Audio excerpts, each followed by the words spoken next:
warahmatullahi wabarakatuh. Perkenalkan, saya Gesti dengan NIM 2481070065. Tujuan saya untuk memenuhi UTS mata kuliah Kajian IPA Lanjut SDMI, yang dimana video ini bertujuan untuk saya mengulas kembali jawaban yang telah saya cari, yaitu soal yang pertama, yang dimana semut dan rumput itu paling banyak ditemukan hampir di mana saja. Bahkan hanya di sela-sela bebatuan saja. Ada juga bunga kertas yang mudah tumbuh dan jamur yang gampang kita temui dengan tempat lembab. Mereka termasuk spesies yang sangat banyak populasinya. Lalu yang sedikit kita temui yaitu capung. Karena capung itu jumlahnya memang terlihat banyak, akan tetapi capung ini datang hanya pada saat musim-musiman saja. Yang kedua yaitu mengenai tanaman lidah mertuan atau tanaman bayan, yang dimana di karakteristik tanaman lidah ini mempunyai daun yang tebal sehingga menyebabkan air yang masuk ke dalam itu butuh waktu lama, dan hal itu menjadi daerah kering. Fungsinya itu untuk mengurangi penguapan air. Untuk tanaman bayam sendiri memiliki karakteristik daun yang tipis, permukaannya jauh lebih luas, dan adaptasi daerah lembabnya itu cukup air, fungsinya mempercepat fotosintesis. Dari keduanya ini, yang sangat efisiensi dalam menyimpan air yaitu lidah mertua. Lebih efisien karena memiliki jaringan sekulen dan kutikula yang tebal sehingga bisa dapat banyak atau lamanya dalam menahan penguapan. Dan untuk nomor yang ketiga, perbedaan antara burung elang, itik, ataupun pelatuk, yang dimana di setiap bentuk kakinya memiliki bentuk-bentuk yang berbeda. Seperti burung elang, yaitu kaki yang cakarnya panjang. Burung itik memiliki bentuk kaki yang berselaput, dan untuk burung pelatuk memiliki bentuk yang panjang. Yang dimana jikalau burung elang memiliki bentuk kaki yang seperti burung itik, apakah bertahan hidupnya lama? Tidak, karena burung elang ini tidak cocok jikalau bentuknya seperti bentuk kaki burung itik. Kenapa bisa? Sebab elang akan kesulitan di dahan atau membawa mangsanya. Oleh karena itu juga ia akan dapat mengganggu kemampuan berburu ataupun bertahan hidup pada burung elang tersebut. Yang nomor 4 yaitu booming alga dan kematian ikan.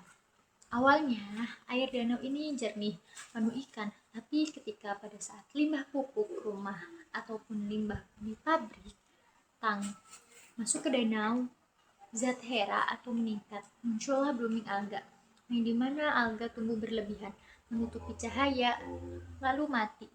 Saat bakterinya menguraikan oksigen, air habis, ikan pun mati kekurangan oksigen. Jadi penyebab utamanya adalah eutrofikasi atau akibat pencemaran nutrien yang berlebihan. Nomor 5 yaitu hutan mangrove dan tambak udang.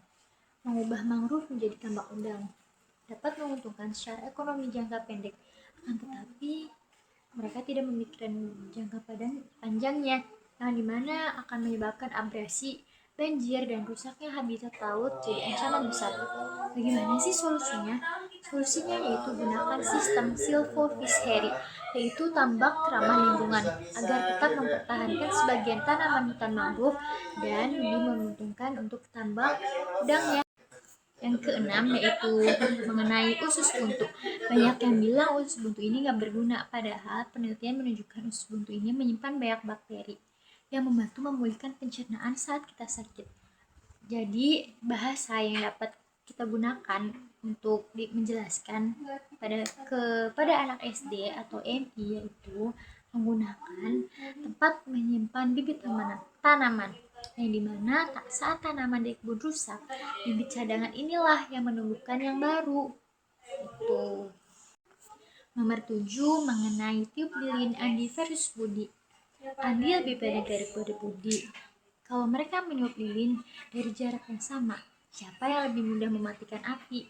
Jawabannya yaitu Budi. Kenapa? Karena orang yang lebih tinggi biasanya punya kapasitas paru-paru lebih besar, sehingga tiupannya lebih kuat.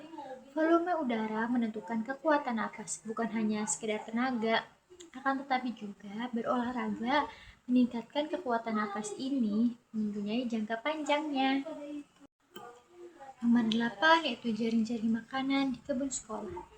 Kebun sekolah ada kacang-kacangan, ulat, burung pipit, dan laba-laba.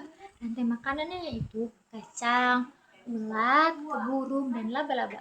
Kalau ulat bulu disemprot insektisida dan jumlahnya berkurang, burung dan laba-laba ikut menurun karena kehilangan makanannya. Artinya setiap makhluk saling terhubung, antara gangguan satu populasi dapat mempengaruhi seluruh ekosistem. Yang nomor 9, pencernaan sapi dengan manusia. Di mana sapi bisa makan rumput, manusia tidak. Kenapa? Karena sapi punya 4 lambung dan mikroba yang khusus untuk mengurai selulosa itu. Sedangkan manusia hanya punya 1 lambung dan tidak punya enzim selulosa. Penyebabnya sapi cocok menjadi herbivora dan manusia menjadi omnivora. Yang ke-10 yaitu konservasi air di sekolah.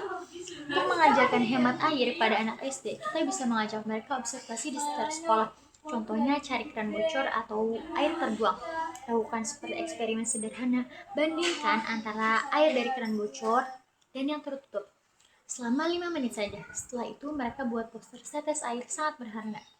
Kegiatan ini menanamkan nilai tanggung jawab, kepedulian, dan hemat air untuk pembelajaran anak SD dan NI. Terima kasih atas perhatiannya. Saya Gisti, pamit undur diri. Kurang dan lebihnya mohon maaf. Wassalamualaikum warahmatullahi wabarakatuh.